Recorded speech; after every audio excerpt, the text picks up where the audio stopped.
नमस्ते दोस्तों, मैं जैविका आपसे बात कर रही हूँ कुछ बातें अनकही में।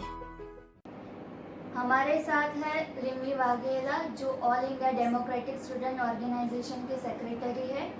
रिमी जी, आप हमें बताएंगे कि हर्ड इम्यूनिटी को सरल भाषा में कैसे समझा जा सकता है और प्राइमरी लेवल पर हम इसे कैसे समझ सकते हैं। जब से ये कोरोना पेंडेमिक चल रहा है उसके साथ साथ हर्ड इम्यूनिटी का भी डिस्कशन बहुत बड़े पैमाने पर हो रहा है, लेकिन जैसे कोरोना का नाम भी हम लोगों ने बड़े पैमाने पर पहली बार सुना, उसी हिसाब से ये हर्ड इम्यूनिटी को भी हम लोग पहली बार सुन रहे हैं। सबसे पहले तो हमें ये समझना होगा कि ये इम्यूनिटी क्या है। इम्यूनिटी है किसी भी रोग, किसी भी डिसीज के खिलाफ लड़ने की हमारी शारीरिक क्षमता। जब कुछ भी हमारे शरीर में होता है, जब किसी भी डिसीज का इन्फेक्शन होता है, तो हमारे शरीर में, ह्यूमन बॉडी में अपने आप उस वायरस के खिलाफ, उस डिसीज के जो भी बैक्टीरियास है या वायरस है उसके खिलाफ लड़ने की एक इम्यूनिटी अपने आप पैदा होती है। काफी लोग अपने आप उस डिसीज से, उस इन्फेक्शन से बच भी जाते हैं और काफी लोग इन्फेक्टेड भी हो जाते हैं। तो हम लोग बार बार ये डिस्कशन में भी, हमारी चर्चाओं में भी ये बात आती है। जैसे अभी ये मॉनसून चल रहा है, अभी तो हम लोग कोरोना के बीच में जी रहे हैं, लेकिन ये सीजन में होता है मलेरिया, चिकनगुनिया, डेंगू। काफी लोगों को ये बीमारी होती है और बहुत सारे लोगों को ये बीमारी नहीं भी होती है। जब किसी को ये बीमारी नहीं लगती है तब हम क्या बात करते हैं कि इसकी इम्यूनिटी बहुत अच्छी है। इम्यूनिटी का मतलब है हमारे शरीर में पैदा होने वाली रोग प्रतिकारक क्षमता। हर्ड इम्यूनिटी क्या है? हर्ड मानी एक समूह, ग्रुप, जुट, और इम्यूनिटी तो हमारी रोग प्रतिकारक क्षमता। तो किसी भी समूह या जुट में बड़े पैमाने पर किसी भी डिसीज के खिलाफ, किसी भी इन्फेक्शन के खिलाफ सामूहिक तौर पर जब एक रोग प्रतिकारक क्षमता ह्यूमन बॉडीज में, पर्टिकुलर एक कम्युनिटी में पैदा होती है, तो हम उसे बोलते हैं हर्ड इम्यूनिटी। हम उसे एक एग्जाम्पल के तौर पर समझने की कोशिश करेंगे। जैसे कि ये एक कमरे में हम लोग 10 लोग बैठे हुए हैं। 10 में से 8 लोगों को कोई इन्फेक्शन हुआ है, 2 लोगों को नहीं हुआ है, लेकिन 8 लोगों के शरीर में जो भी इन्फेक्शन फैला हुआ है, जो भी इन्फेक्शन उनकी ह्यूमन बॉडी में है, उसके खिलाफ लड़ने के लिए उनके बॉडी में एक एंटीबॉडीज जो पैदा होते हैं, वो एंटीबॉडीज पैदा होने की वजह से वो वायरस के कैरियर नहीं बनते। तो बाकी जो 2 लोग जो बच गए हैं, जिन्हें इन्फेक्शन नहीं हुआ और उनके बॉडी में वो इन्फेक्शन के खिलाफ लड़ने का कोई एंटीबॉडी भी नहीं है, लेकिन फिर भी वो उन लोगों को इन्फेक्शन नहीं लगेगा। क्यों? क्योंकि जो 8 लोगों के अंदर इन्फेक्शन लगने के बाद जो एंटीबॉडीज पैदा हुए हैं, उसकी वजह से वो 8 लोग जो है वो वायरस के कैरियर नहीं बनते हैं। तो हर्ड इम्यूनिटी का मतलब है सामूहिक रोग प्रतिकारकता। अभी रिसेंट रिसर्च 1-2 दिन पहले जो हुआ वो हमें बता रहा है कि हर्ड इम्यूनिटी के थ्रेशोल्ड पर पहुंचने के लिए किसी भी पॉपुलेशन के 43% लोगों का इन्फेक्टेड होना जरूरी है। उससे पहले जो भी रिसर्च हुए हैं वो हमें बताते हैं किसी भी पॉपुलेशन के 80% लोगों का इन्फेक्टेड होना जरूरी है हर्ड इम्यूनिटी के थ्रेशोल्ड पर पहुंचने के लिए। हर्ड इम्यूनिटी के बारे में सबसे पहले पता चला था 1930 को। 1930 में यूएस के मैरीलैंड में बाल्टीमोर करके एक जगह है, वहां पे एक रिसर्चर थे A.H. हेड्रिक। उन्होंने ये रिसर्च किया था जब वहां पे चिकन पॉक्स बच्चों के अंदर फैला, तो उन्होंने देखा कि जब बहुत सारे बच्चे चिकन पॉक्स से इन्फेक्टेड हो गए, फिर धीरे धीरे ये चिकन पॉक्स का जो इन्फेक्शन है उसका लेवल धीरे धीरे कम होता गया। लेकिन उन्होंने अपने रिसर्च में ये बात भी काफी जोर देकर हम लोगों के बीच में बताई थी कि जब तक 1960 तक चिकन पॉक्स के खिलाफ लड़ने के लिए वैक्सीन रेडी नहीं हुआ और वैक्सीन से काफी बच्चों को इम्यून नहीं किया गया, तब तक चिकन पॉक्स को पूरी तरह से इन टोटालिटी खत्म करना पॉसिबल नहीं हुआ था। तो हर्ड इम्यूनिटी की प्राइमरी डेफिनेशन या प्राइमरी अंडरस्टैंडिंग ये है। आप बताएंगे कि इम्यूनिटी कैसे पैदा होती है? हर्ड इम्यूनिटी दो सिचुएशन में पैदा होती है।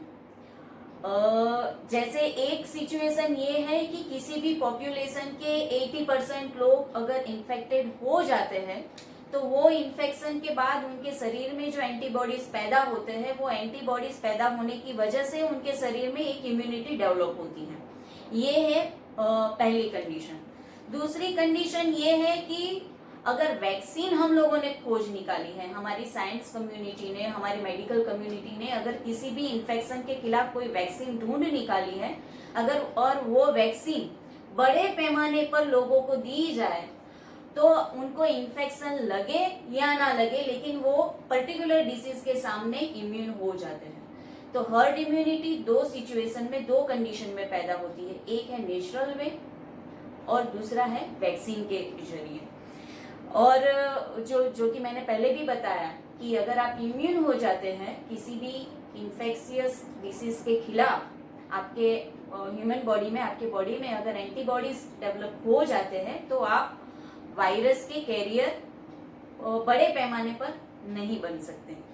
लेकिन इसमें एक बात ये भी है कि सभी वायरस की बातों में ये कंडीशन फुलफिल हो, ऐसे हमें साइंटिफिक एविडेंस अभी तक हम लोगों को नहीं मिले हैं। इसीलिए कोरोना वायरस के खिलाफ लड़ाई करने के लिए हर्ड इम्यूनिटी सक्सेसफुल है या नहीं है, उसको लेकर अभी भी बहुत सारे रिसर्च चल रहे हैं, लेकिन उसके बहुत सारे इम्प्लीकेशंस भी बहुत हैं। जैसे कि ऐसे बहुत सारे लोग हैं जो किसी भी इन्फेक्शन के खिलाफ नहीं लड़ सकते। ये लोग कौन है? अगर कोई डायबिटिक पेशेंट है, अगर किसी को किडनी की बीमारी है, किसी को कैंसर है, या किसी को HIV से पीड़ित है, या छोटे बच्चे हैं, या फिर बहुत बड़ी उम्र के जो लोग हैं जिनकी इम्यूनिटी दिन ब दिन कम होती जा रही है, ऐसे लोगों को हम हर्ड इम्यूनिटी के जरिए हम लोग नहीं बचा सकते हैं। तो अभी जो पूरे जो विश्व में जो चर्चा चल रही है, ये चर्चा के सामने एक सवाल ये भी है कि ये जो हमारे जो लोग हैं, बच्चे हैं, बूढ़े हैं, किसी और डिसीज से पीड़ित जो लोग हैं, उन पर ये हर्ड इम्यूनिटी का क्या इफेक्ट होगा, ये बहुत ही बड़ा सवाल हर्ड इम्यूनिटी को लेकर हमारे सामने है।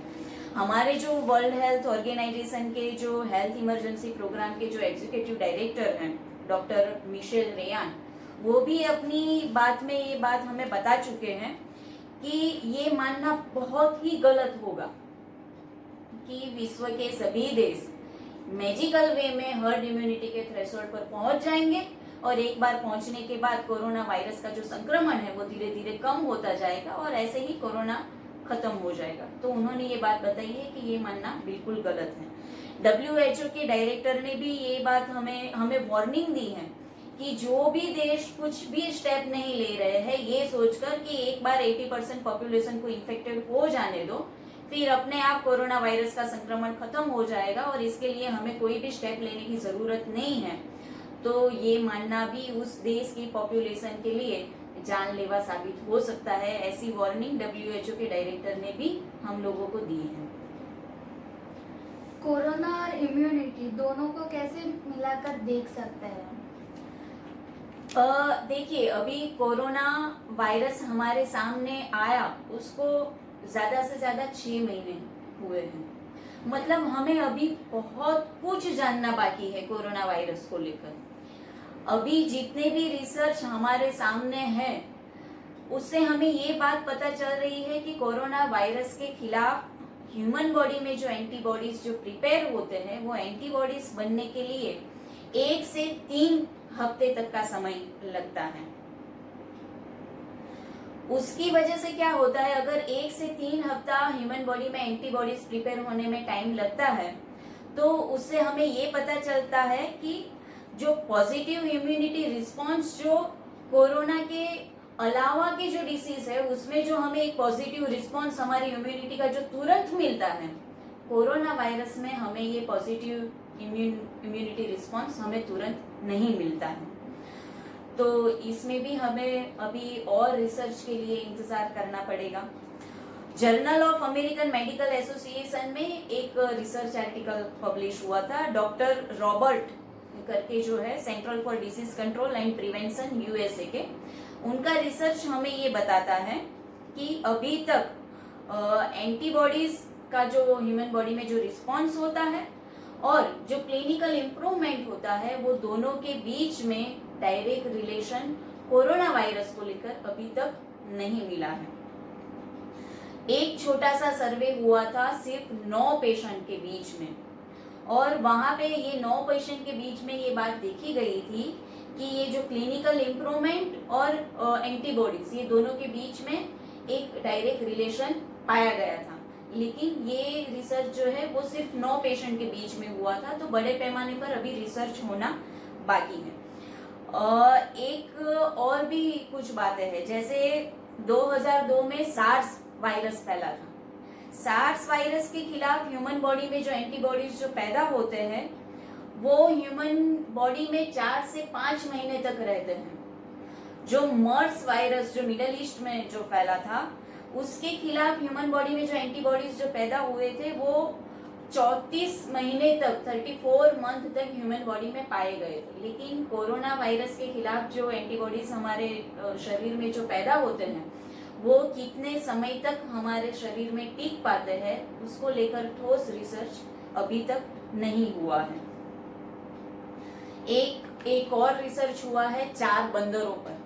4 बंदरों पर ये कोरोना वायरस को लेकर एक छोटा सा रिसर्च हुआ है। ये जो 4 बंदर थे वो कोरोना से इन्फेक्टेड हुए थे। 28 दिन के बाद उनको फिर से कोरोना वायरस के सामने एक्सपोज किया गया।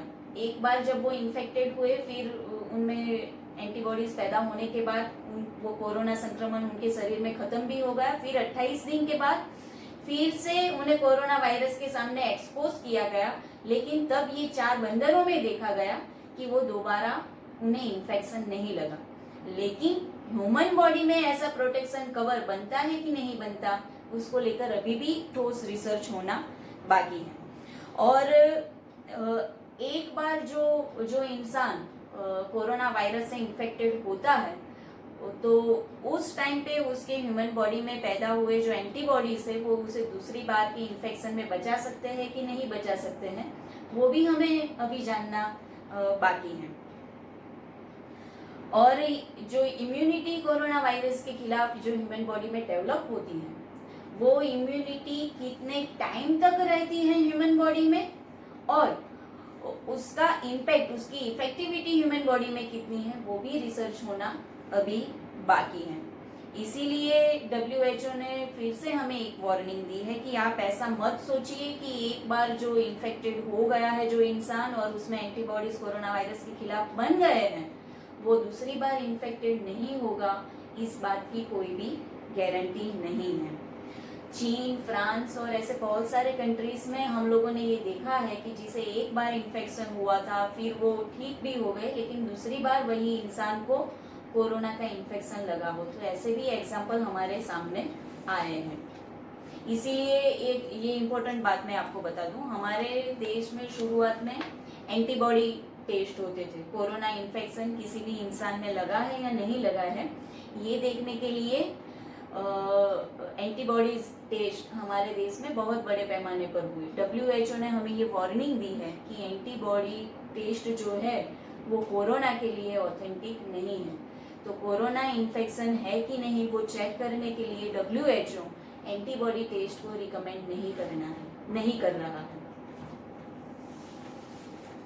एक और बात आपसे जानिए, स्वीडन ने भी हर्ड इम्यूनिटी का प्रयास किया था, वहाँ के बारे में कुछ बताएंगे आप? देखिए, अभी लैंसेट का एक रिसेंट रिसर्च हुआ है। लैंसेट अभी बहुत सारी जगह पे ये डिस्कशन चल रही है कि यूरोप में एक टाइम में कोरोना इन्फेक्शन के बहुत सारे केसेस मिले, अभी कम हो रहे हैं। तो बहुत सारे लोग ये बता रहे हैं कि यूरोप हर्ड इम्यूनिटी की थ्रेशोल्ड पर पहुंच गया है, इसीलिए अब वहां पे ये संक्रमण कम होता जा रहा है। लैंसेट का जो नया रिसर्च है वो हमें ये बता रहा है कि यूरोप हर्ड इम्यूनिटी की तरफ नहीं पहुंचा है, क्योंकि अभी ये रिसर्च होना अभी बाकी है। तो लैंसेट का ये रिसेंट रिसर्च हमें ये बताता है कि हमें ये मानने की जरूरत नहीं है कि यूरोप हर्ड इम्यूनिटी के थ्रेशोल्ड पर पहुंच गया है और इसीलिए वहां पे संक्रमण कम हो रहा है। लंदन में एक इंपीरियल कॉलेज है जो अभी ह्यूमन ट्रायल कर रहा है कोरोना के खिलाफ वैक्सीन के लिए, और पूरी दुनिया में जो 100 से ज्यादा जो वैक्सीन के ट्रायल चल रहे हैं उसमें से सबसे इम्पोर्टेंट और सबसे आगे जो रिसर्च चल रहा है वो लंदन के इंपीरियल कॉलेज में चल रहा है। इंपीरियल कॉलेज का जो रिसर्च है वो हमें बताता है कि उनका रिसर्च ये आर्ग्यूमेंट करता है कि अगर हर्ड इम्यूनिटी को हर जगह पे लागू किया जाए तो जो डेथ रेट का जो ग्राफ है वो हर जगह पे सिमिलर होना चाहिए। ये आर्ग्यूमेंट है उनके रिसर्च में। लेकिन यूरोप में हम लोगों ने ये बात देखी कि वहां पे जो डेथ रेट है उसका ग्राफ जो है वो सिमिलर नहीं है। तो ये रिसर्च ये आर्ग्यूमेंट करता है कि हर्ड इम्यूनिटी की वजह से जो ग्राफ सिमिलर होना चाहिए वो सिमिलर नहीं है यूरोप के बहुत सारे कंट्रीज में। उसकी वजह ये है कि डेथ रेट कितना है, कम है, ज्यादा है, वो पर्टिकुलर कंट्री ने किस तरह से रिस्पॉन्ड किया है ये इन्फेक्शन के खिलाफ लड़ने के लिए, वो रिस्पॉन्ड पर सबसे ज्यादा डिपेंड करता है। ये कॉलेज का रिसर्च एक और भी बात बताता है कि बहुत सारी जगह पे जहाँ पे डेमोग्राफिक सिमिलैरिटीज थी, जहाँ पे जीनेटिक सिमिलैरिटीज थी, जहाँ पे ज्योग्राफिक सिमिलैरिटीज थी, इतनी सारी सिमिलैरिटीज होने के बावजूद भी वहाँ के लोगों में एंटीबॉडीज का जो लेवल है वो डिफरेंट दिखा गया। ये हमें यही बात बताता है कि अभी बहुत रिसर्च होना बाकी है। आपने स्वीडन के बारे में मुझे पूछा। स्वीडन दुनिया का एकमात्र ऐसा देश है जिसने लॉकडाउन को इम्प्लीमेंट नहीं किया था। उन्होंने ये स्ट्रेटेजी अपनाई थी कि हम लोग धीरे धीरे हर्ड इम्यूनिटी की थ्रेशोल्ड पर पहुंच जाएंगे और हमारे देश में कोरोना संक्रमण खत्म हो जाएगा। उन्होंने ये भी अपने सिटीजन पर ये बात छोड़ दी थी कि स्वीडन के जो सिटीजन है वो सेल्फ डिसिप्लिन मेंटेन करेंगे और सेल्फ डिसिप्लिन मेंटेन करते करते वो हेल्थ हाइजीन है, फिजिकल डिस्टेंसिंग है, वो सब मेंटेन करेंगे। तो उन्होंने ना लॉकडाउन इम्प्लीमेंट किया, ना उन्होंने स्कूल, कॉलेज, मॉल, रेस्टोरेंट कुछ भी उन्होंने बंद नहीं किया, सब कुछ चालू रखा। स्वीडन में सबसे ज्यादा अभी 45,000 से ज्यादा वहां पे कोरोना के केस हैं और वहां पे 4,500 से ज्यादा वहां पे डेथ हो चुकी है। जून के दूसरे हफ्ते तक स्वीडन में पूरे विश्व का सबसे ज्यादा डेथ रेट नोट किया गया है, 5.29 पर मिलियन। उसके सामने हम देखते हैं स्वीडन के जो नेबरिंग कंट्रीज हैं, नॉर्वे है, डेनमार्क है, फिनलैंड है, जिन्होंने लॉकडाउन अपने देश में इम्प्लीमेंट किया था। नॉर्वे में 238 डेथ हुई है, डेनमार्क में 415 और फिनलैंड में 322 डेथ हुई है। मतलब स्वीडन के कंपैरिजन में बहुत कम डेथ रेट वहां पे देखा गया है। इसीलिए मैं आपको ये बात बताना चाहूंगी कि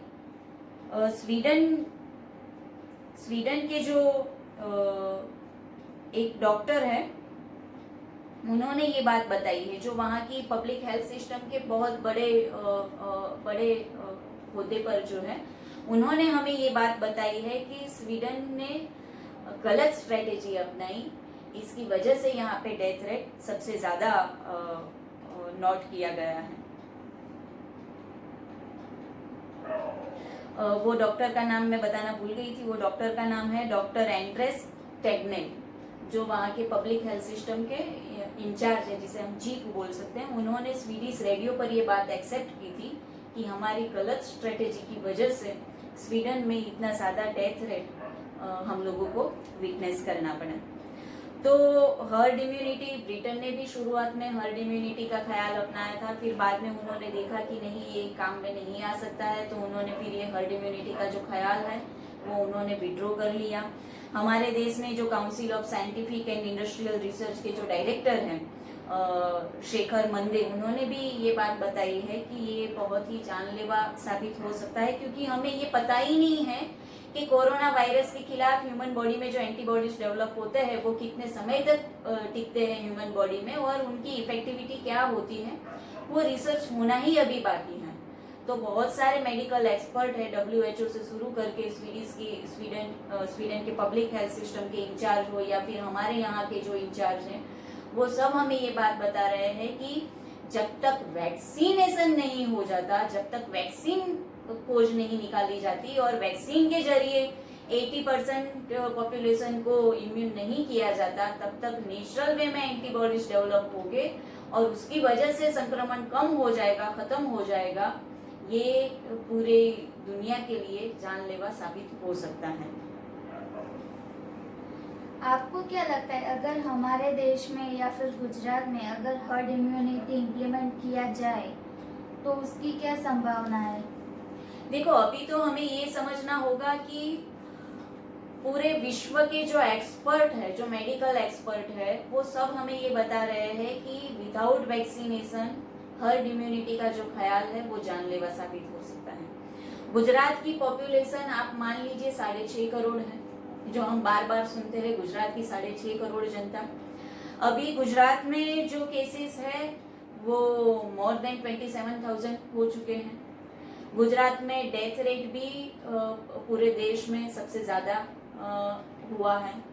अगर गुजरात की 6.5 करोड़ पॉपुलेशन जो है और ये पॉपुलेशन को हम हर्ड इम्यूनिटी के थ्रेशोल्ड पर पहुंचाना चाहते हैं, तो उसका सीधा काउंटिंग ये होता है कि गुजरात की 5 करोड़ जनता को कोरोना वायरस से इन्फेक्टेड होना पड़ेगा। बहुत सारे डेथ भी होंगे। अब हमें ये तय करना है कि क्या हम हमारे नियर एंड डियर वन की डेथ को फेस कर पाएंगे। अगर करना चाहते हैं तो हर्ड इम्यूनिटी ठीक है, अगर नहीं चाहते हैं तो हर्ड इम्यूनिटी की वजह से ये 80% पॉपुलेशन को इन्फेक्टेड करने की जो बात है, वो 80% में आप भी हो सकते हैं, मैं भी हो सकती हूँ, हमारे घर के बुजुर्ग भी हो सकते हैं, हमारे घर के बच्चे भी हो सकते हैं, और उसकी वजह से जो डेथ होगी उसमें हम सब भी हो सकते हैं। गुजरात गवर्नमेंट ने जो एक्सपर्ट डॉक्टर की जो टीम बनाई है, वो टीम भी इस बात को बार बार बोल रही है कि हर्ड इम्यूनिटी के अलावा हमारे पास कोई ऑप्शन नहीं है। लेकिन जो वर्ल्ड मेडिकल ओपिनियन है वो इसके खिलाफ है। वो हमें ये बता रहा है कि हर्ड इम्यूनिटी विदाउट वैक्सीन जानलेवा है। तो गुजरात में या हमारे देश में अगर ये हर्ड इम्यूनिटी की बात की जाए और उसी थ्रेशोल्ड पर पहुंचने की अगर कोशिश भी की जाए, तो आप समझ लीजिए कि कितने करोड़ लोगों को कोरोना वायरस से इन्फेक्टेड भी होना पड़ेगा और उनको मरना भी पड़ेगा। ज़्यादातर आजकल लोग कहते हैं कि इम्यूनिटी बढ़ती है, इम्यूनिटी। आप बताएंगे कि इम्यूनिटी किससे बढ़ती है? खाना और इम्यूनिटी, इन दोनों में क्या संबंध है? बहुत सारे लोग हमें ये बताते हैं, ऐसी बहुत सारी दवाएं हम अखबारों में, टीवी चैनल पर हम लोग ऐसी एडवर्टाइजमेंट भी देख रहे हैं कि आप ये खाइए, इससे आपकी इम्यूनिटी बढ़ेगी। हम भी घर में ये कुछ ना कुछ ये आयुर्वेदिक मेडिसिन ले रहे हैं कि इम्यूनिटी बढ़ेगी। लेकिन इम्यूनिटी बढ़ने के लिए सबसे ज़्यादा क्या ज़रूरी है? सबसे ज़्यादा ज़रूरी है न्यूट्रिशियस फूड, प्रॉपर डाइट, जिसे हम न्यूट्रिशियस फूड भी बोल सकते हैं, और एक neat and clean and healthy social atmosphere. अब आप मुझे ये बताइए कि ये दोनों चीज़ क्या हमारे देश में सभी के लिए अवेलेबल है?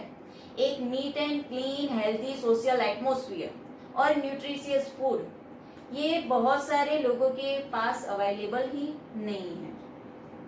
यूनिसेफ और जॉन हॉपकिंस यूनिवर्सिटी ने अभी रिसेंटली एक सर्वे किया था। उन्होंने ये बताया कि जो इकोनॉमिक कंडीशन दिन ब दिन खराब होती जा रही है, उसकी वजह से, कोरोना वायरस की वजह से जो इकोनॉमिक स्लोडाउन जो पूरा हो रहा है, लोगों की रोजी रोटी जो खत्म हो रही है, उसकी वजह से इस साल के अंत में 8 करोड़ से ज्यादा बच्चे गरीबी की ओर धकेल दिए जाएंगे। और ये नंबर जब ऐड होगा, जो ऑलरेडी पॉवर्टी में जी रहे हैं उसके साथ अगर ये नंबर ऐड होगा, तो आने वाले दिनों में पूरे विश्व में गरीबी में जी रहे बच्चों की संख्या, मैं लोगों की बात नहीं कर रही हूँ, मैं बच्चों की बात कर रही हूँ, बच्चों की संख्या जो है वो मोर देन 70 करोड़ हो जाएगी। तो 70 करोड़ बच्चे अगर हमारे विश्व में भूखे हैं गरीबी में जी रहे हैं, खाना नहीं है, तो उनकी इम्यूनिटी कैसे डेवलप होगी। हम बात करते हैं हमारे देश की। यूनिसेफ का जो वर्ल्ड चिल्ड्रन रिपोर्ट जो हमें ये बात बताता है, भारत में 2019-20 में 5 साल की कम आयु के जो बच्चे हैं, 69% बच्चे जो हैं वो माल न्यूट्रिशन की वजह से मर गए हैं, उन्हें अच्छा खाना ही नहीं मिला। ग्लोबल हंगर इंडेक्स में आप जानते हैं हमारा जो स्थान है वो 102 नंबर पर है इंडिया, जो पूरे साउथ एशियन कंट्री में सबसे कम है। हमारे देश में 6 महीने से शुरू करके 23 महीने तक के जो बच्चे हैं, वो बच्चों के हर रोज के खाने में ग्रीन वेजिटेबल्स या फ्रूट, उसका जो लेवल है, उसका जो प्रमाण है वो 0% है। बच्चों का जो ग्रोथ पीरियड होता है, हम सब जानते हैं, हम कभी कुछ होता है तो हम डॉक्टर के पास जाते हैं, डॉक्टर हमें ये बात भी बताते हैं कि आप ये ऑरेंज जूस लीजिए, आप ये ग्रीन वेजिटेबल्स खाइए। हमें पता है ये लॉकडाउन की वजह से, ये पेंडेमिक सिचुएशन में अभी ग्रीन वेजिटेबल्स क्या अवेलेबल है, और अगर अवेलेबल है तो क्या हम लोग परचेस कर पाएंगे। जो ऑलरेडी एक मिडिल क्लास के लिए भी अभी अपने मंथली बजट को मेंटेन करना मुश्किल हो रहा है, उस टाइम पे जो हर रोज कमाकर हर रोज खाने वाले जो लोग हैं, उनके खाने में ग्रीन वेजिटेबल्स और फ्रूट्स और मिल्क हम लोग कहाँ से लाएंगे। तो अगर खाना ही नहीं है, सोशल एटमॉस्फेयर भी नहीं है, हेल्थी सोशल एटमॉस्फेयर भी नहीं है, तो इम्यूनिटी कैसे बढ़ेगी। दूसरी बात हम हमारे स्टेट की करते हैं। असेंबली में क्वेश्चन आंसर के दौरान हमारा जो women and child welfare department है, उन्होंने एक आंसर में ये बात हमें बताई थी कि हमारे स्टेट में, गुजरात जिसे मॉडल स्टेट बताया जा रहा है, वहां पे करीबन 4 लाख बच्चे ऐसे हैं जो माल न्यूट्रिशन से पीड़ित हैं, जिनके खाने में जो जिसे न्यूट्रिशियस फूड बोलते हैं, उनके खाने में ये है ही नहीं, उनकी डिश में ये सारी चीजें अवेलेबल ही नहीं है।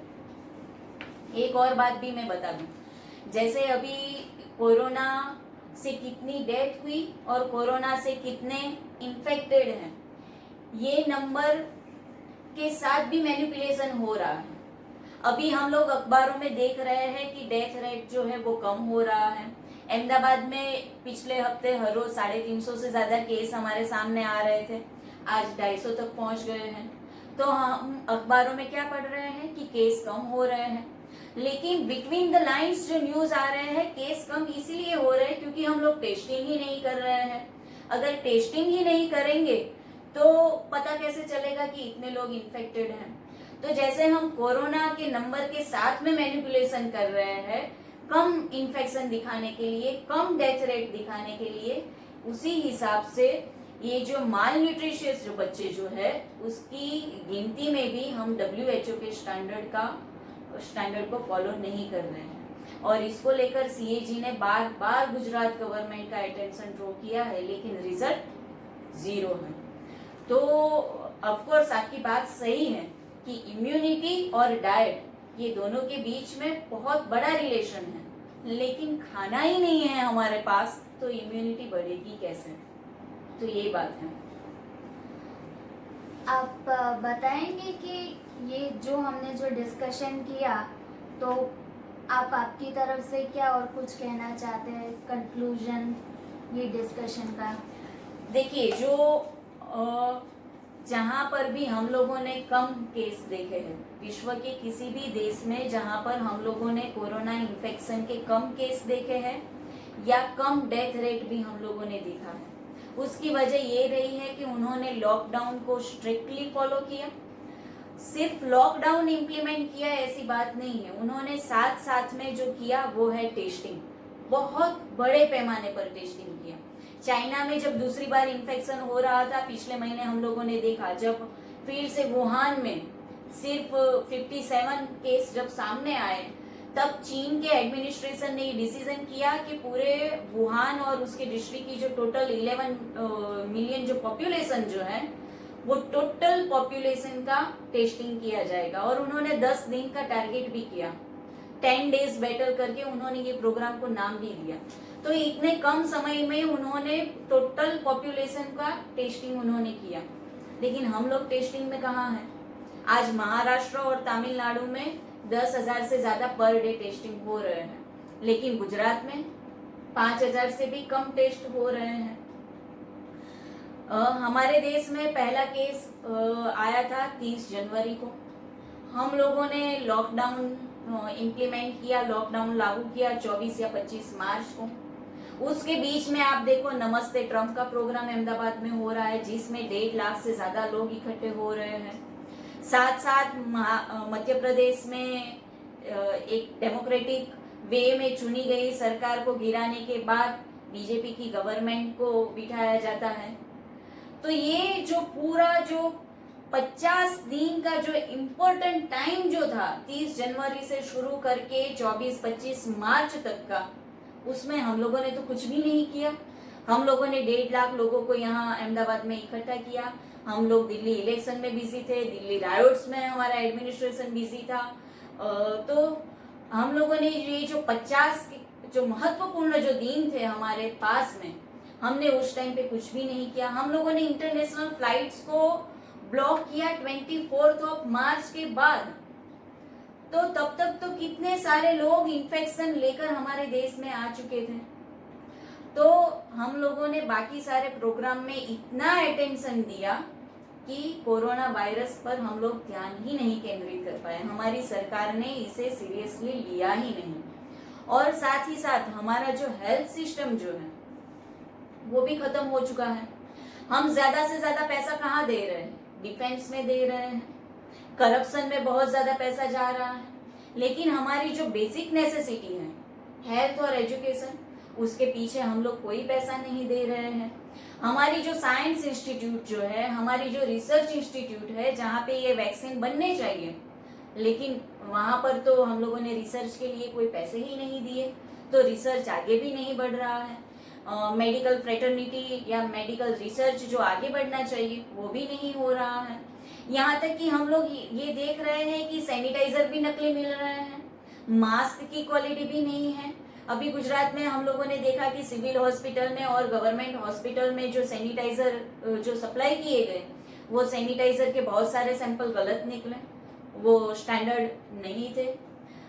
वेंटिलेटर में भी करप्शन हो रहा है। दमन वेंटिलेटर को लेकर जो पूरा शेमफुल एपिसोड जो गुजरात में चला, वो भी हम लोगों ने देखा। तो हमारी हेल्थ सिस्टम को हम लोगों ने कहाँ लाकर छोड़ दिया? सिविल हॉस्पिटल आज एक डेथ बेड बन गया है। अगर मेरे घर में, आपके घर में से अगर कोई बीमार होगा तो हम डरेंगे। हम सिविल हॉस्पिटल जो एशिया का सबसे बड़ा हॉस्पिटल जो है, हमारे लिए ये एक अभिमान की बात होनी चाहिए कि एशिया का सबसे बड़ा हॉस्पिटल गुजरात अहमदाबाद में है। लेकिन आज लोग वहां पे जाने से डर रहे हैं। तो हेल्थ सिस्टम टोटल खत्म हो गया है, उसका टोटल प्राइवेटाइजेशन हो गया है, कमर्शियलाइजेशन हो गया है। मेडिकल एजुकेशन को हम लोगों ने खत्म कर दिया है। ऐसे बहुत सारे एंटी पीपल मेडिकल बिल भी हम लोग ला रहे हैं, एनएमसी जैसे, जिसकी वजह से भी मेडिकल एजुकेशन दिन ब दिन और खत्म होता जाएगा। तो हम लोगों ने हेल्थ सिस्टम को खत्म कर दिया। हेल्थ सिस्टम के अंदर बहुत सारा करप्शन हो रहा है। लोगों की बीमारी से, लोगों के डेथ से भी हमारा जो एडमिनिस्ट्रेशन है वो करप्शन करने का मौका नहीं छोड़ रहा है। तो ये सिचुएशन में कोरोना के खिलाफ लड़ाई डिफिकल्ट है। अगर कोरोना के सामने हम लोग ठीक से लड़ाई करना चाहते हैं तो उसका सिर्फ एक ही सॉल्यूशन है, testing, testing and testing. Testing, contact tracing and isolation, ये सिर्फ और सिर्फ ऑप्शन हमारे सामने अवेलेबल है। और दूसरा ऑप्शन है, अगर वैक्सीन खोज निकाली जाए और बड़े पैमाने पर ज्यादा से ज्यादा लोगों को अगर ये वैक्सीनेशन दिया जाए और वैक्सीन से उन्हें इम्यून किया जाए, तब ये कोरोना का जो संक्रमण है वो खत्म हो सकता है। लेकिन जब तक वैक्सीन नहीं है तब तक हमारे सामने यही ऑप्शन है कि हम लोग हेल्थ हाइजीन को मेंटेन करें, हम लोग फिजिकल डिस्टेंस को मेंटेन करें, बाकी जो WHO जो हमें गाइडलाइन दे रहा है उसे हम लोग फॉलो करें, हमारे जो मेडिकल एक्सपर्ट जो है, जो हमारी वर्ल्ड मेडिकल कम्युनिटी जो हमें बता रही है, उसे हम लोग फॉलो करने की कोशिश करें।